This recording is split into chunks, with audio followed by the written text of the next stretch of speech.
పోసాని కృష్ణమురళికి 14 రోజుల రిమాండ్. పోసాని కృష్ణమురళికి మార్చి 26 వరకు అంటే 14 వరకు రిమాండ్ విధిస్తూ గుంటూరు 6వ అదనపు జూనియర్ సివిల్ జడ్జి జి స్పందన ఉత్తర్వులు జారీ చేశారు. అప్పట్లో ప్రతిపక్ష నేత ఉన్న తేదాపతిని చంద్రబాబు మతతత్వ పార్టీ అయిన బీజేపీతో పొత్తు పెట్టుకొని తప్పు చేశానని అన్నారని, తర్వాత అదే భాజపాతో చంద్రబాబు మళ్ళీ పొత్తు పెట్టుకొని ప్రధాని నరేంద్ర మోడీ, హోంమంత్రి అమిత్ షా కాళ్ళపై పడ్డారని మార్ఫింగ్ చేసి చిత్రాలను ప్రదర్శిస్తూ విలేకరుల సమావేశంలో పోసాని ప్రదర్శించారు.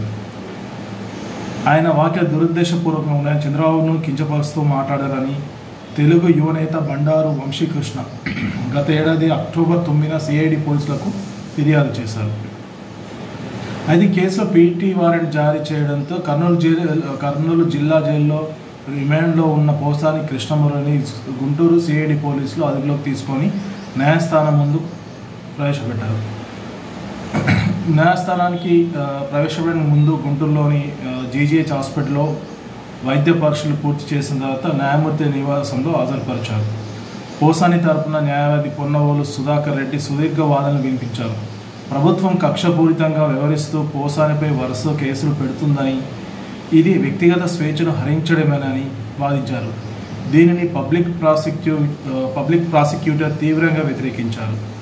సమాజంలో బాధ్యత కలిగిన వ్యక్తి పోసాని కృష్ణమురళి తీవ్రమైన వ్యాఖ్యలు చేశారని, ఆయనకు రిమాండ్ విధించాలని న్యాయమూర్తిని కోరారు. ఇరువైపులా సుదీర్ఘ వాదనలు విన్న న్యాయమూర్తి రాత్రి 10:30 గంటలకు పోసాని కృష్ణమురళిని రిమాండ్ విధిస్తూ ఉత్తర్వులు జారీ చేశారు. సిఐడి పోలీసులు బుధవారం రాత్రి 10:45 గంటలకు అంటే రాత్రి 10:45 పోసాని గుంటూరు జిల్లా జైలుకు తరలించారు.